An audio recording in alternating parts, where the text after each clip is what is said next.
마태복음 23장 25절로 39절 본문 말씀 가지고요. 주의 날개 그늘 아래 거하는 자라는 제목으로 말씀의 은혜 나누도록 하겠습니다. 오늘 본문은 예수님의 마지막 공식적인 설교 7개의 화의 마지막 부분입니다. 마지막 이 결론적인 말씀은요, 암탉이 그 새끼를 날개 아래 모음같이 내가 내 자녀를 모으려 한 일이 몇 번이더냐라는 예수님의 한탄에 다 담겨 있습니다. 날개 아래 거한다라는 그 의미가 여러분 무엇일까요? 그것은 먼저 날개 아래 거한다는 것은 보호를 받는 것입니다. 보호. 어미새가 새끼를 날개 아래 품고 보호하는 것을 상징적으로 사용한 것이죠. 그런데 어미새는 아무 새끼 새를 품지 않습니다. 제 품에 들어오는 제 새끼를 품는 것이죠. 제가 사역을 하면서 한 번은 무척 긴장되었던 상황이 있습니다. 이 담임 목사님과 제가 부교육자들 때 이 담임 목사님과 함께 이렇게 교육자 회의를 할 때였는데요. 우리 동료 교육자가 몇 번이나 이 담임 목사님의 충고와 권면과 경고를 했음에도 불구하고 그 동일한 문제를 무시하고 담임 목사님의 말씀에 순종을 하지 않았습니다.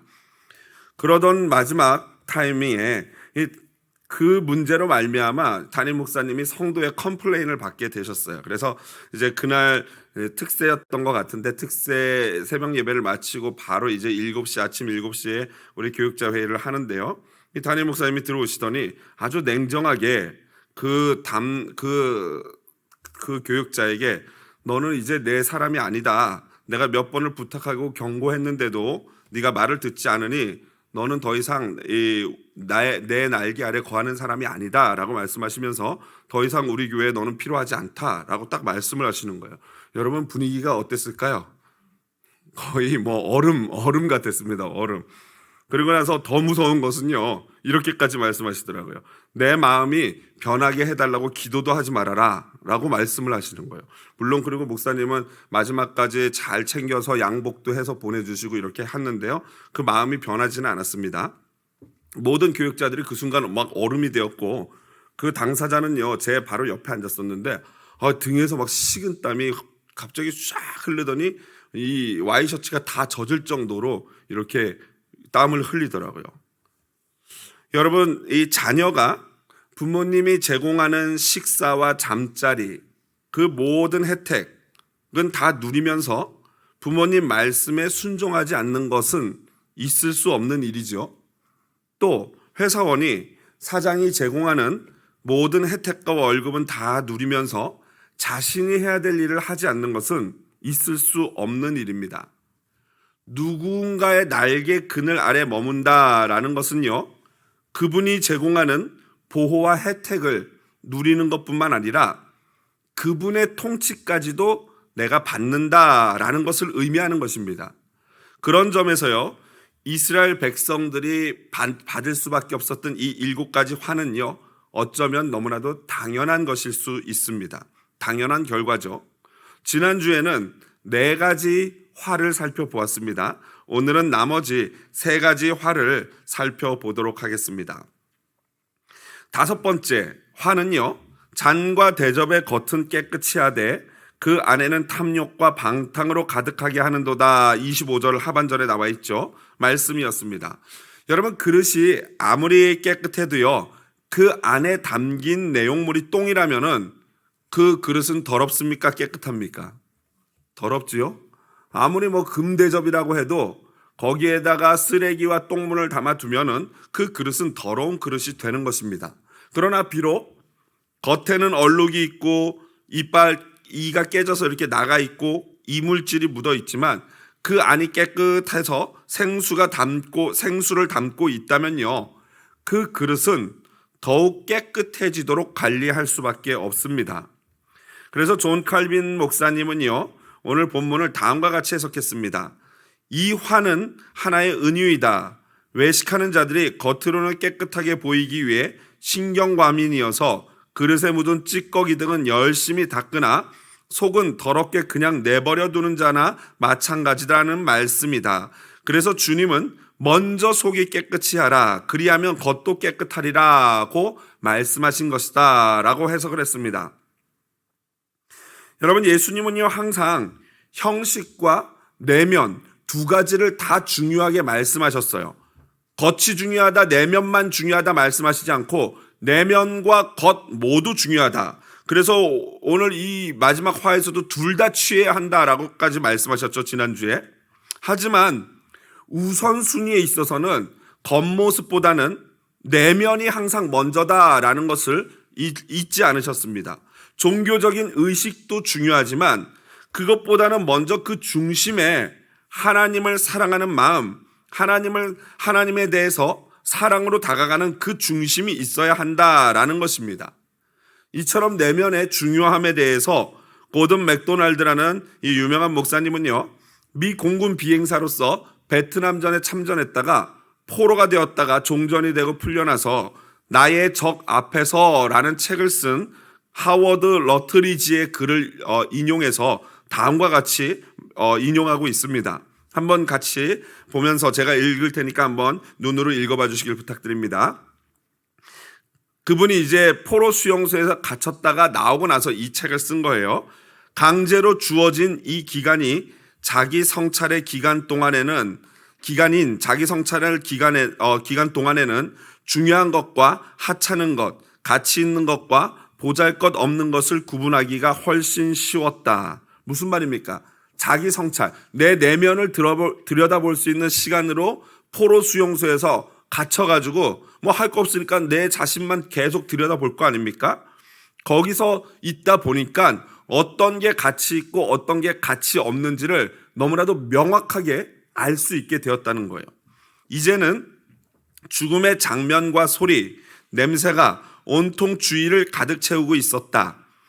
영의 양식에 대한 굶주림이 육신의 굶주림보다 더 심하게 느껴졌다.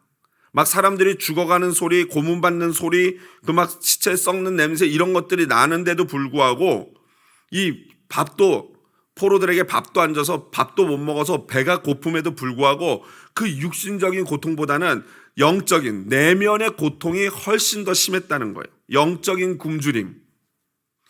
이제 결코 죽지 않을 그 부분에 대해서 알고 싶어졌다. 이제 진짜 육체가 죽을 때가 되니까 영원히 죽지 않게 될 영에 대해서 비로소 집중하게 되었다는 거예요. 이제 하나님과 그리스도와 교회에 대해서 이야기하고 싶어졌다. 그러나 이 하트브레이크 수용소에는 목사도, 주일학교 교사도, 성경도, 찬송가도, 나를 지도하고 보살펴줄 믿음의 공동체도 없었다. 과거에 나는 내 삶의 영적인 차원을 완전히 무시했었다. 감옥에 갇혀서야 하나님 없는 삶이 얼마나 공허한 것인지를 깨닫게 된 것이다. 그러니까 이분이 원래는 이 미국에 있을 때는 와이프가 매 주일마다 교회를 가자고 하고 그 영적인 생활의 중요함을 계속 강조했는데, 아니 뭐 바쁘다는 핑계로, 친구 만나야 된다는 핑계로, 일해야 된다는 핑계로 교회를 안 오고 그렇게 시간을 보냈다는 거예요. 그러다가 이렇게 비로소 그 시간을 빼앗기게 되니까 비로소 내 그런 어떤 외적으로 누구 만나고 함께 교제하고 놀고 뭐 일하고 이러는 것보다 내 내적인 영적인 문제가 훨씬 더 급하고 중요한 거라는 걸 알게 되었다는 거예요.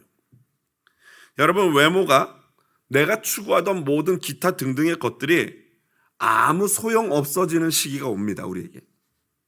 아무리 돈이 많고 아무리 잘생기고 이쁘고 건강해도요, 그리고 내가 해놓은 것들이 많아도 그것들이 다 소용 없어지는 그런 시간이 옵니다. 그때는요, 오직 우리의 내면, 곧 우리의 속사람으로 믿음으로 말미암아 평가를 받는 시간이 될 것입니다. 오늘 바리새인들이 예수님께 그렇게 평가받고 있는 것처럼요. 여섯 번째 화는요, 27절 하반절을 보시면요, 회칠한 무덤 같으니 겉으로는 아름답게 보이나 그 안에는 죽은 사람의 뼈와 모든 더러운 것이 가득하도다 입니다. 저는요, 한국에서 부교육자로 사역을 하면서 목회를 하면서요, 수많은 장례식을 집례하고 수많은 장례식에 참여를 했습니다. 제가 막 제 나름대로 제가 그때 있을 때까지는 기록을 갖고 있었어요. 막 일주일에 7번 장례, 그리고 제가 이 장례를 제일 멀리 갔다 왔어요. 비행기 타고 가는 거, 막 제주도 가는 거 이거 빼고는요. 외나로도라고요. 우리나라 인공위성을 발사한 섬이 있는데 이 다리를 2개 이렇게 건너서 가는 섬이었어요. 혼자서 7시간 차 타고 운전하고 갔다 7시간 차 타고 온 그런 기록을 갖고 있는 그런 사람입니다. 대단하지요? 그래서 장례를 진짜 많이 참여하고 일주일 내내 7개의 장례를 한 적도 있는데요. 이 장례를 가보면요. 다양한 방법의 장례식이 있습니다. 크게 나누자면은 화장과 불로 태우는 것과 그리고 그냥 땅에다 묻는 매장이 있지 않습니까? 그런데 화장을 해도요. 그 화장을 하고 나서 그 뒤처리를 어떻게 하느냐도 또 다양합니다. 먼저 강이나 바다에 가장 손쉬운 방법은 그냥 뿌리는 거죠. 뼈를 이렇게 가루로 해서 뿌리는 거. 또는 작은 항아리나 함에다 담아가지고 납골당이라고 해서 이렇게 이 벽면 한쪽에 보면은 막 요만한 서랍들이 쭉쭉쭉 있어가지고 아래서부터 막 천장까지 있지 않습니까? 거기다가 한 자리를 차지하고 넣는 거죠. 그 다음에 요즘에는요, 또 수목장이라고 해가지고 나무 한 그루를 돈을 주고 사가지고 그 나무 밑에다가 본인 뭐 선친이나 모친의 그 뼈가루를 뿌리는 그러한 일을 합니다. 그런데 재밌는 것은요, 이 납골당도요, 이렇게 사람이 딱 서가지고 이 눈높이 있지 않습니까? 로얄층이라고 하는 로얄층은요, 가격이 다른 이 맨 아래층과 맨 꼭대기층에 비하면 몇 배예요, 몇 배. 또, 여러분 뭐 그것뿐입니까? 그 함의 모양에 따라서도 그 비용이 천차만별이 됩니다. 수목장도 마찬가지예요. 여러분 수목장 그냥 나무 안에다 이렇게 뿌리면 간단할 것 같죠? 하여튼 이 장사꾼들은요, 대단해요. 그 나무 하나가 몇만 불인 거예요. 그래서 몇만 불 해가지고 나무 하나 심으면 뭐 5만 불 이런 식으로 해서 뭐 그런 나무를 파는 거죠. 그리고 거기다 뿌리게 해서 가족들이 거기 와서 그 추억을 할머니 할아버지를 추억하게 하는 그런 장사를 하고 있습니다. 그러니까 저는 이 많은 이 장례를 치르면서 사람이 죽어서도 이 묻히는데 이 그레이드가 있더라고요. 이 계급이 나눠지더라고요. 약간 씁쓸한 생각이 들지만 뭐 어쩌겠습니까?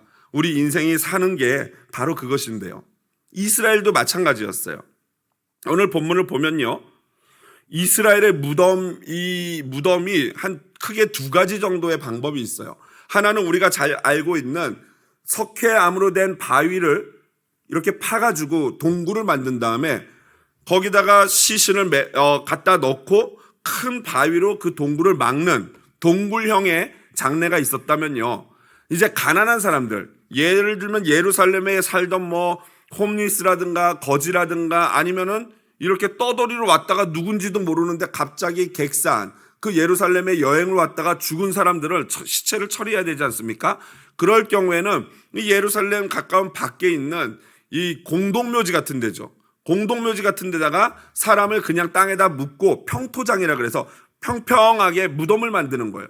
그런데 그냥 그렇게 두면 맨 땅처럼 보이지 않습니까? 그래서 사람들이 잘못하면 그 맨 땅을 밟거나 만질 수 있어요.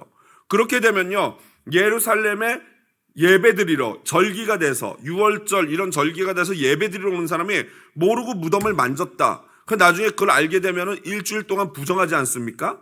그러면은 그 순례자가 예배를 못 하는 거예요.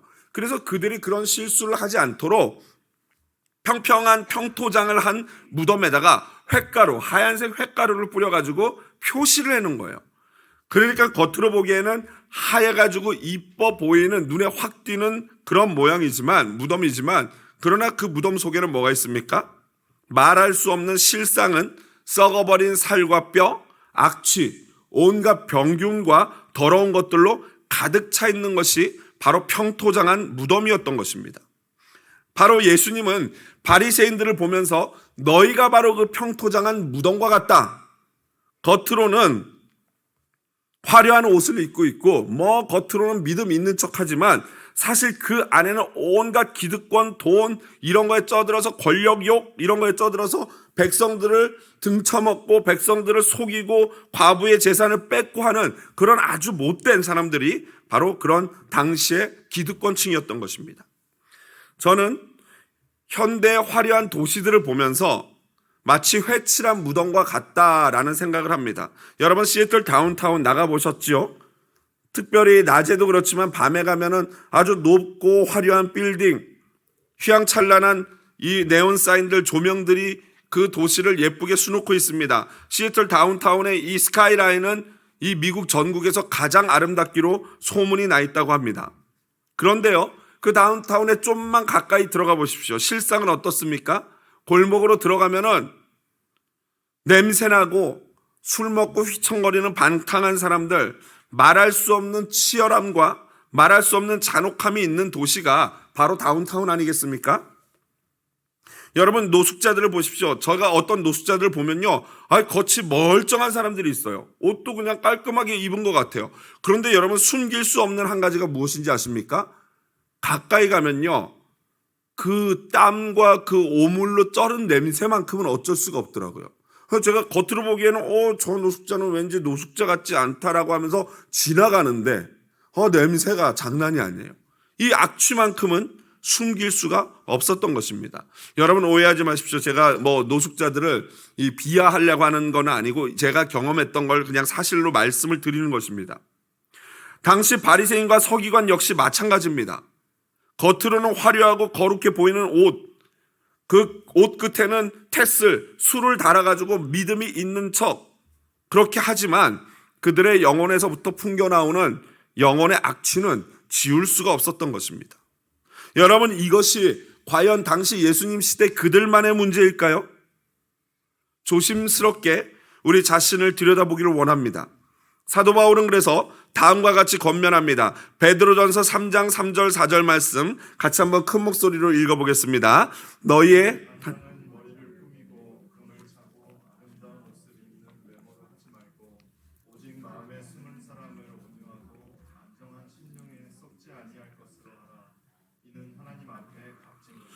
아멘. 여러분, 여기서 말하는 게 무엇입니까? 이건 제 얘기가 아닙니다. 사도 베드로의 말씀이고 성경 말씀입니다. 너희의 단장, 꾸미는 거, 머리, 금, 아름다운 옷, 입는 외모로 하지 말고, 그렇다고 또 너무 안 하시면 조금 우리 자매님들은 곤란하죠. 그저 기본만 했으면 좋겠어요. 원래 이쁘시기 때문에 우리 교회 자매들이 기본만 하시면 됩니다. 기본만. 그 외모로 하지 말고 거기에 집중하지 말라는 거죠. 거기에 우선순위를 두지 말라는 거죠. 우선순위가 어디예요? 오직 마음에 누구예요? 숨은 사람. 사도 바울이 말한 속사람. 성경이 말하는 내 내면, 영혼. 이 영혼을 온유하고 안정한 심령에 썩지 아니할 것으로 하라는 거예요. 그게 뭡니까? 믿음이에요. 사랑이에요. 소망이에요. 그런 것들로 내 속사람을 채우고 내 속사람을 꾸미고 내 속사람을 단정하라는 겁니다. 단장하라는 겁니다. 이게 하나님 앞에 값진 것이라고 말씀하고 계십니다. 여러분, 하나님은요, 우리의 패부를 살피십니다. 아무리 겉으로 이쁜 척하고 잘난 척하고 내가 잘하는 척해도 소용이 없어요. 우리의 패부를 살피신데 뚫고 보신대요. 모든 영혼의 냄새를 맡으시는 분이에요. 그러니까 여러분, 신앙생활이요, 다른 사람 보라고 할 필요가 전혀 없습니다. 다 그거는 쓸데없는 짓이에요. 아무리 다른 사람 잘 보이려고 하면 뭐합니까? 그러신 분도 안 계시겠지만, 금요기도에 나오시는 분들 그런 분들 안 계시겠지만, 아무리 다른 사람에게 잘 보이려고 하는 신앙이요, 소용이 없는 게, 사람들은 속을 수 있어요. 다 속아요. 속을 수 있어요. 그러니까 이때 당시에도 바리새인들을 보면서 사람들이 막 쪼는 이유가 뭡니까? 믿음 있어 보이거든요. 그냥 옷 길고 술 달고 그냥 헌금 낼 때도 보면 절렁절렁 내기도 하고 금식했다 하고 기도한다고 시장에 서가지고 큰 소리로 기도하니까 사람들이 저분은 믿음 되게 좋은가 보다 하는 거죠. 그런데 그분이 믿음이 좋을 수 있습니다. 그러나 그렇지 않을 수도 있어요. 그건 누가 알아요? 사람은 몰라요. 목사도 모르고 장로님들도 모르시고 우리 안수 집사님도 모르세요. 오직 하나님만이 아실 줄로 믿습니다. 그러니까 여러분, 누굴 두려워하셔야 됩니까? 하나님의 코를 조심해야 돼요. 하나님 코. 우리의 악취를 다 맡으신, 죄송한 표현이지만 죄송합니다. 개코를 지으신 분이 하나님이다라는 사실을 기억하십시오. 모든 냄새를 다 맡아요. 흉내 낼 필요도 없어요. 그냥 있는 모습 그대로 그냥 나오시면 됩니다. 오히려 그러면 하나님이 사랑하시죠.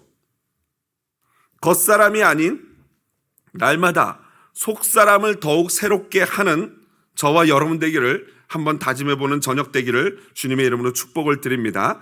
마지막 7번째 화는요, 그들은 자신의 조상들이 선지자를 죽인 것을 흉보면서 현재 본인들은 오히려 선지자 중에 선지자인 예수님을 죽이려고 하는 이중성을 보이고 있습니다.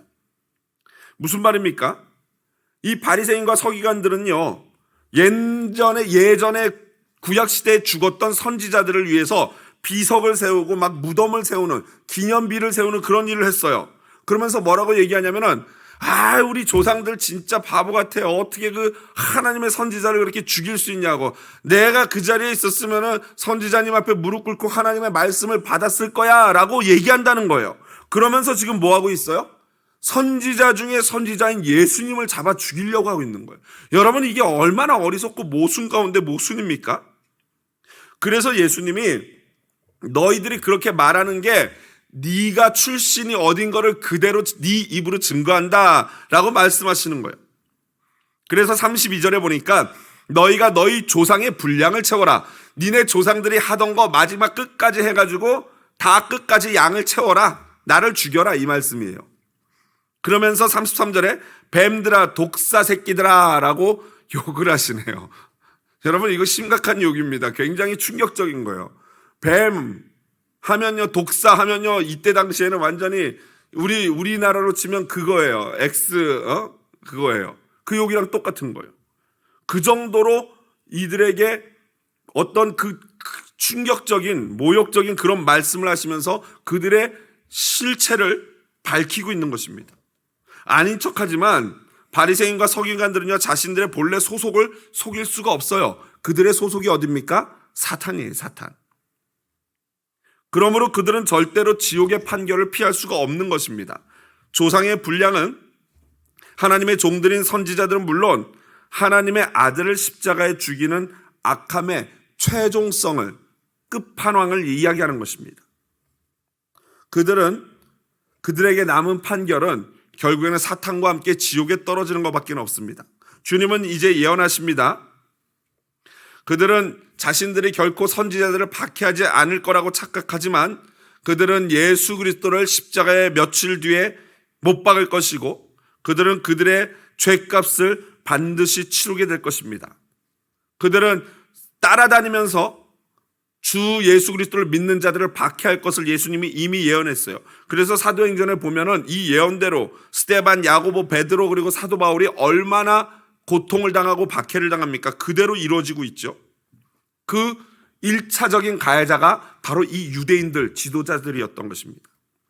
그러므로 35절에 보면요, 구약의 의인을 대표하는 아벨부터 바가랴의 아들 사가랴의 피에 이르기까지 의로운 피를 흘린 그 대가를 유대 지도자들과 예루살렘이 모두 받을 것이다 라고 말씀하셔요. 여기서 바가랴의 아들 사가랴가 누구인지에 대해서 학자들이 연구를 했지만 완전한 답을 구할 수는 없습니다. 다만 역대하 24장 20절부터 22절에 등장하는 여호야다의 아들 스가랴가 바로 예수께서 말씀하신 바가랴의 아들 사가랴일 것이다 라고 봅니다. 사실 이 이름 같은 경우에는 여호야다는요, 사실 스가랴의 할아버지인데 성경은 보통 할아버지나 손자를 같은 사람으로 봅니다. 그래서 예수님이 하나님의 아들이다 라고 표현하면은 내가 곧 하나님이다 라고 표현하는 것과 동일하게 받아들여요. 그래서 이 이스라엘 히브리 사고는 할아버지부터 아들 그리고 손자까지는 다 같은 사람이에요. 그렇게 봅니다. 그렇기 때문에 여호야다의 아들 스가랴라고 기록된 역대하의 말씀도 사실은 여호야다가 할아버지고 스가랴가 손자인 것이죠. 그러므로 성경에서 이 예수님이 말씀하신 이 바가랴의 아들 사가랴는 이 스가랴일 것이라고 보기도 합니다. 마틴 루터 같은 경우에는 이 바가랴가 여호야다의 다른 이름일 것이다 라고 해석하기도 했습니다. 여하튼 여러분, 이것은 이 성경에서 약간 풀기 어려운 그런 문제 중에 하나로 보시면 될 것입니다. 마지막으로 37절부터 39절 보시면요, 예루살렘은 다윗이 수도로 삼은 도성으로 하나님의 법궤와 성전이 있는 놀라우신 하나님의 도성으로 불렸습니다. 그래서 이 도시는 결코 망하지 않을 것이다, 망해서도 안 된다라고 이스라엘 사람들은 믿고 있었어요. 하지만 여러분 어떻게 됩니까? BC 586년에 바벨론에 의해서 처참하게 멸망되고 70년 동안 바벨론 포로 생활을 했다가 겨우 다시 돌아오지 않았습니까? 그런데도 불구하고 지금 현재 예수님 시대에는 로마가 또 이 예루살렘을 지배하고 있었어요. 여러분 이쯤 되면은 유대인들이 정신 차려야 하지 않겠습니까? 아, 이거 예루살렘이 멸망 안 하는 게 아니구나. 예루살렘도 아무리 법궤가 있고 성전이 있어도 멸망하는구나. 왜 멸망할까? 라고 한 번쯤은 생각해 봐야 되지 않겠습니까? 왜 멸망합니까? 그것은 바로 하나님의 말씀에 순종하지 않았기 때문이에요. 시온이 망하지 않을 수 있는 유일한 방법은요, 오늘 본문에서 예수님이 표현한 표현을 빌리자면은 어미새가 날개 아래로 와 라고 부를 때 어떻게 하면 됩니까? 날개 아래 가면 되는 거예요. 그런데 이스라엘 백성들은 어미새, 즉 하나님이 선지자들 통해서 여호와께 와라, 내게로 오라 라고 몇 번이고 불렀지만, 날개 아래 모으려고 했지만 그들은 오지 않았다는 거예요. 불순종했어요. 고집 피웠어요. 그런 자들의 마지막은 시간 문제예요. 망하는 것은. 그리고 실제로 예수님이 AD 30년이죠. 정확히는 30년에 돌아가시고 부활하신 후에 40년이 흐르고 AD 70년에 다시 한번 로마의 예루살렘이 완전히 망하게 되는 것입니다. 예수님의 예언대로 이루어지는 것입니다. 말씀을 마무리합니다. 그래서 예수님은 예루살렘의 미래를 보시고 우셨어요. 그러면서 누가복음 19장 41절에 예수님 우시면서 예루살렘을 두 번이나 부릅니다. 예루살렘아, 예루살렘아, 예루살렘아, 예루살렘아 하면서 부르셔요. 그때는 헬라어 발음인 예루솔리마가 아니라 히브리어로 예루살렘아, 예루살렘아 부르셨어요. 그 민족적인, 하나님께 가장 처음으로 선택받은 그 이스라엘이라는 그 민족에 대한 안타까운 마음이 담겨있는 주님의 외침 아니겠습니까? 여러분, 오늘 우리는 이런 본문을 보면서 심각해져야 됩니다. 오늘 저녁에 기도하면서 내 자신에게 물어봐야 됩니다. 나는 과연 주님의 날개 아래 거하는 자인가? 아니면 주님이 주시는 그 혜택만을 누리기를 원하는 자인가? 그저 복 주시고 안전하게 해주시고 그런 것만 받기를 원하는 자인가? 아니면 주께 가서 어떤 것이라도 주님의 날개 아래서 주님의 통치를 받으며 주의 말씀에 순종하기를 원하는 자인가? 주의 날개 아래 거하는 것은요, 그분의 보호하심과 혜택만을 누리는 것이 아니라 그분의 말씀에 통치받고 순종하는 것입니다. 시편 기자와 같이 그 날개 아래서 보호하심을 바라는 노래를 부릅시다. 한번 시편 57편 1절 같이 큰 목소리로 읽어보겠습니다. 하나님이여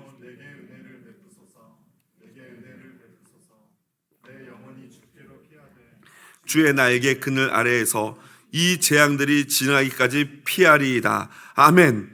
이 은혜가 있기를 원합니다. 아멘이시죠?